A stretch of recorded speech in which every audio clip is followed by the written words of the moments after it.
I shall do the work. মই কামটো কৰিম। এইটো মোৰ এটা দায়িত্ব, কৰ্তব্য, অব্লিগেশ্যন। মই কামটো কৰিম।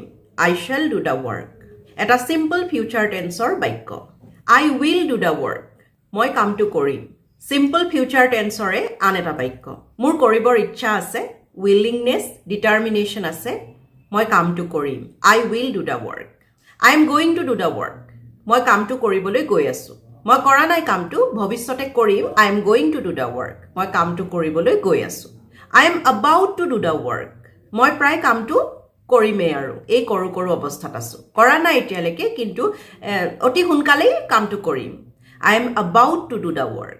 কেতিয়াবা এনে ধৰণৰ অৰ্থ প্ৰকাশ কৰিবলৈ বাক্যবোৰত আমি ইডিয়ম ব্যৱহাৰ কৰিও কথাটো ক'ব পাৰোঁ। I am on the verge of doing the work. যে মই এই কামটো একেবাৰে কৰো অৱস্থাত আছো। কৰা নাই এতিয়ালৈকে, কৰিমহে, কিন্তু কৰো অৱস্থাত আছো। I am on the brink of doing the work. একেই অৰ্থ। মই এই কামটো একেবাৰে কৰো অৱস্থাত আছো।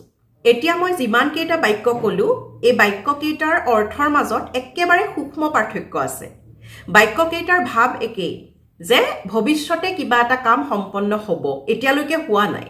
I shall do the work, I will do the work, I am going to do the work, I am about to do the work, I am on the verge of doing the work, I am on the brink of doing the work.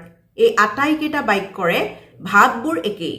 আৰু হয়তো বহুত ধৰণেৰে আমি এই একেই ভাৱ বুজোৱা বাক্য প্ৰকাশ কৰিব পাৰোঁ। কাৰোবাৰ যদি মনত পৰে, তলত যোগ কৰি দিব। যেনে ধৰণেৰে মই এইকেইটা বাক্য গঠন কৰিলোঁ, একেধৰণেৰে আপোনালোকে বেলেগ একশ্যন শব্দ বা ভাৰ্ব ব্যৱহাৰ কৰি বাক্যবোৰ বনাব।